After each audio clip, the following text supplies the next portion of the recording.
जी के यहाँ कार्यक्रम रखा गया था।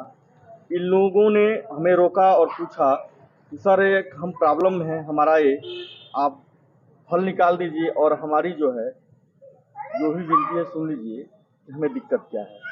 सर अपना नाम बताइए। मेरा नाम डॉक्टर शुभम पांडे है। मैं यहाँ पे इंटर्न छात्र हूँ। आपको क्या दिक्कत है? देखिए, हमारी जो इंटर्नशिप भत्ता है जो कि हमको आयुष मंत्रालय उत्तर प्रदेश सरकार से मिलता है वो अब मात्र 7500 रुपये प्रति माह है, जो कि 250 रुपये पर डे के हिसाब से होता है। उसको रोक के फिर से चलाइए। आपका नाम? मेरा नाम शुभम पांडे है। मैं यहाँ पे इंटर्न डॉक्टर के रूप में काम कर रहा हूँ। आपको दिक्कत क्या है? उत्तर प्रदेश सरकार के आयुष मंत्रालय के अंतर्गत हम सभी को मात्र 7500 रुपये प्रति माह भत्ता मिलता है, जो 7500 रुपये प्रति माह भत्ता मिलता है। 7500 रुपये जी, जो कि 250 रुपये पर डे के हिसाब से है, जो कि काफ़ी कम है। बल्कि मनरेगा के मजदूर भी बल्कि इससे अच्छा पैसा पाते हैं और ये काफ़ी कम मजदूरी है।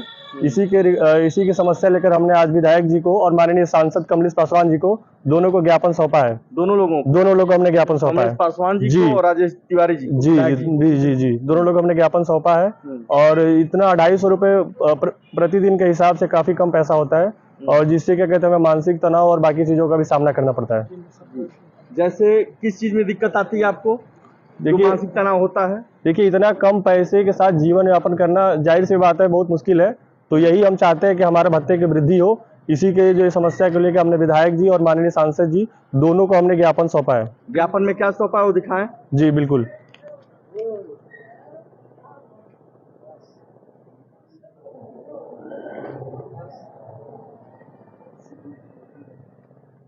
तो आप राजेश तिवारी जी को दिए हैं? जी। क्या वो अभी है जो कमलेश पासवान? जी, इसी का प्रति कॉपी दी है इसी की। ऐसे ही है? ये प्रति कॉपी जी, सेम ऐसे ही है। तो नाम चेंज है उसमें, यही है ना? जी यही है।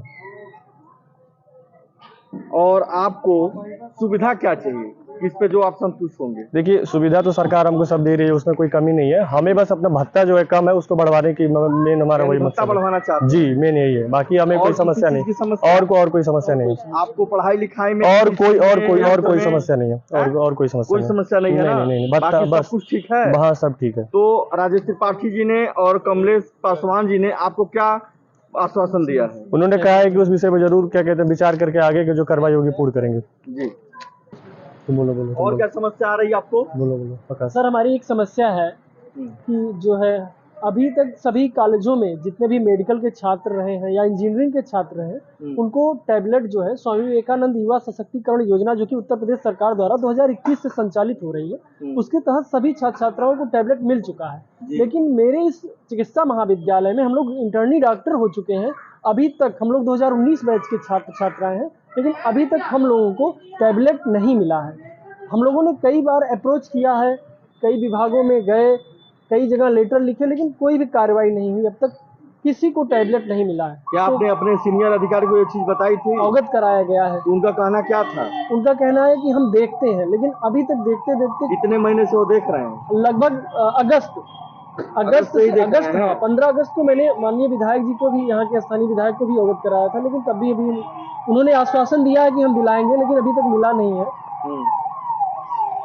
तो हम चाहते हैं हम लोग सभी छात्र छात्राएं कि हम लोगों को मिले, ताकि हम लोगों को मिलेगा तो हमारे जूनियर्स को भी मिलेगा। काफी यानी कहीं न कहीं आप इस स्थिति में हैं कि आपको वह नहीं मिला। अगर वह मिलता तो कहीं न कहीं आप पढ़ाई बिल्कुल, हमारे कौशल विकास हम लोगों का होता, स्किल डेवलपमेंट हम लोगों का अच्छा होता। और राज्य सरकार, माननीय प्रधानमंत्री जी का सपना भी है, आदरणीय मुख्यमंत्री जी का भी सपना रहा है कि स्किल डेवलपमेंट हो युवाओं का। तो उस संदर्भ में हम लोगों को तो जल्द से जल्द मिलना चाहिए। हम लोग मेडिकल स्टूडेंट्स हैं, इंजीनियरिंग वालों को मिल रहा है, हम लोगों को नहीं मिलेगा। हम लोगों को भी डिजिटली साक्षरता बढ़ाने के लिए ऐसा सरकार हेल्प कर रही है, लेकिन किस स्तर से कमियां हो रही हैं ये हम सब नहीं समझ पा रहे हैं। हम लोगों को मिलना चाहिए। ठीक।